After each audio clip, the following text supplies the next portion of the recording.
There are some people who grow to the place to where that they actually build a dependency in their relationship with the Lord, to where that they understand the sacredness of offerings for the support of God's work as an institution in the earth.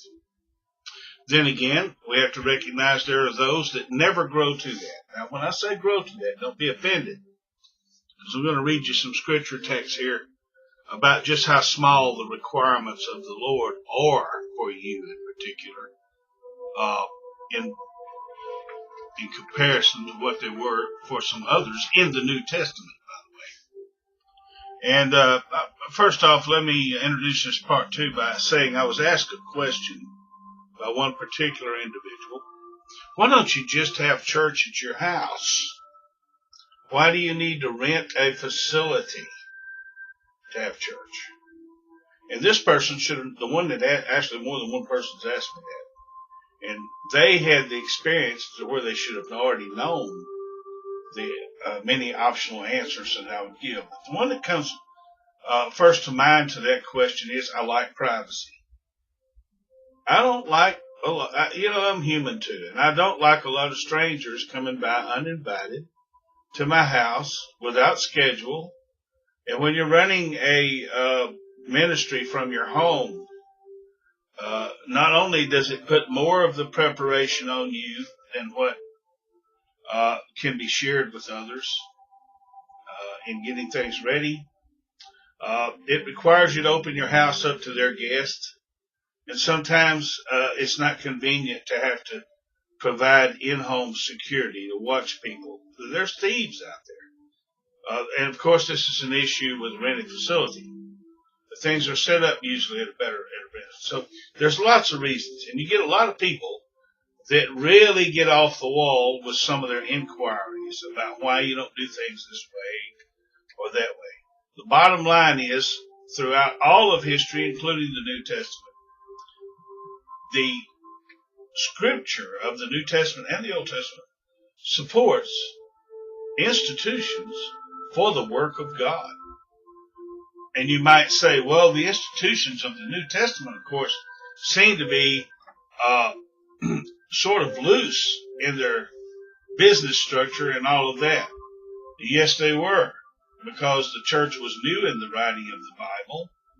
And the expansion evangelism of the Pentecost experience being spread in the evangelism was a rapid growth situation, at times against great odds. And the laws, you have to understand the laws of the culture and the society, which gets into the exegesis studies, will reveal to you and understand how blessed we are to have a society where we can have institutions for the work of God. But I will admit to you, and I've noticed it myself, there is great abuses of privilege among some who take upon themselves, through lust and greed and love for money, to abuse their positions, which they have been elected to by men. God's not going to appoint anyone to a position for them to abuse people. God doesn't call abusers. Many are called, few are chosen. God doesn't choose abusers, would be a better way to say it. So I'm going to get started with part 2, and then it'll go over into part 3, because I won't be able to finish part 2. Here we go with some Bible reading. Now check this out. This is right after the birth of the church in Acts chapter 2. I'm going to start reading at verse 40 and go through 47. Stay with me. This is from the King James. That's the version of the Bible we use at the Bible Church in Pipe Creek. Reading at verse 40, Acts chapter 2. And with many other words did he testify and exhort, saying, Save yourselves from this untoward generation. Then they that gladly received his word were baptized.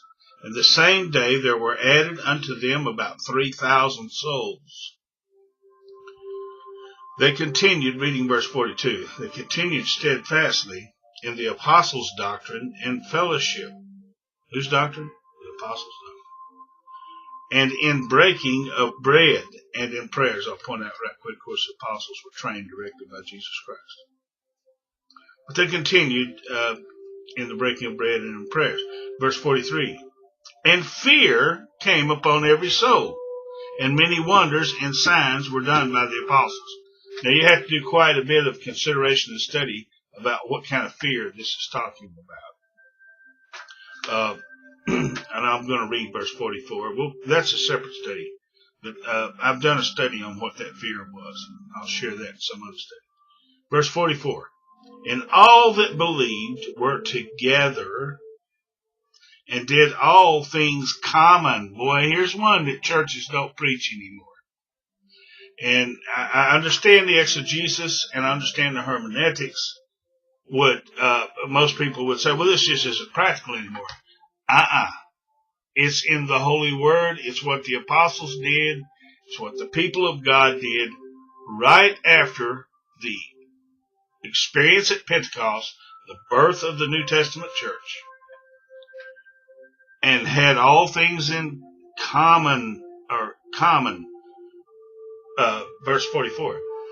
Continuing reading in Acts 2 to verse 45, I want to mention this is called the doctrine of commonality, by the way. Some of you probably never even heard of it because churches don't teach it. Not in the modern society. Only a few. We do.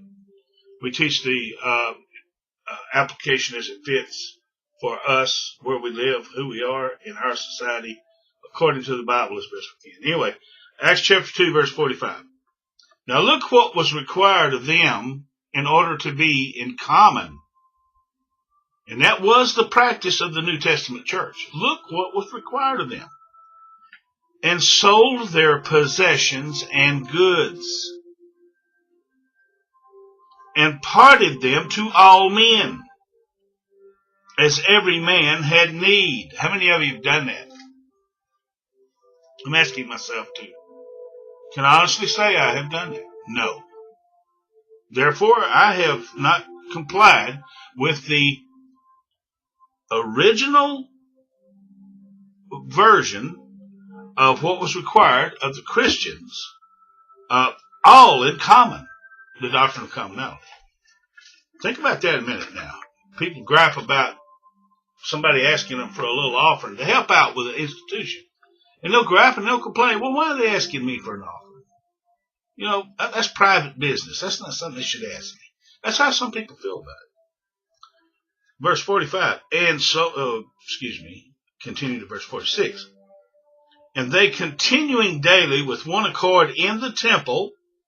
Notice where they were at, in the temple, until they got kicked out. Okay.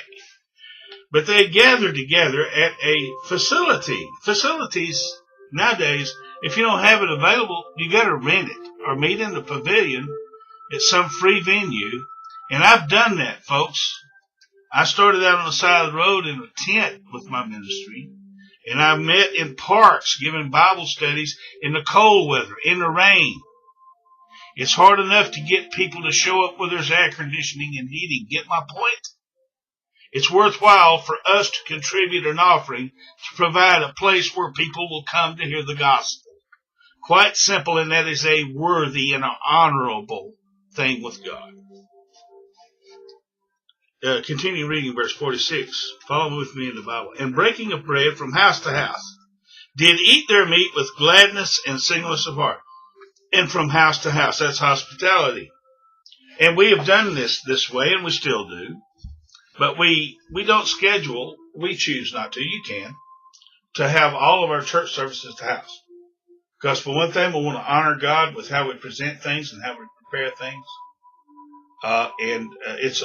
Sometimes most of us work along with our colleague. And sometimes schedule makes it very difficult to prepare your home for early arrivers or those that leave afterwards. So, but hey, you know what? It's great to do it that way if you can. I'm just saying, don't be critical of those that rent facility unless you know what you're talking about, unless you've experienced it, unless you've done it. Because you're talking out of your experience. And you're judging things you shouldn't judge. Verse 47, praising God and having favor with all the people, and the Lord added to the church daily as such as should be saved. Now I'm going to get to, in part 3, I've got to cut these off at 10 minutes so that we can upload to our YouTube channel and give folks time to look at these in their schedule as they can. So we're keeping it short. I'm going to read some more scripture. We're going to be talking about church abuse of offerings and all of that too. We're going to mix it in. But we're not skating out free, folks. We have an obligation as born-again Christians, as children of God, followers of Christ, to do our part for the furtherance of the gospel. And sometimes that includes helping out those who are worthy and helping to sponsor their ministry. I'm not talking about setting them up in palaces. I'm going to get to all that. I'm not talking about buying them new cars, buying them fancy clothes and fancy dinners so they don't have to work. I'm not talking about that. That's abuse. So we're going to go there, folks, in part 3. I'm going to say farewell at the moment for part 2. Stay with me for part 3. God bless.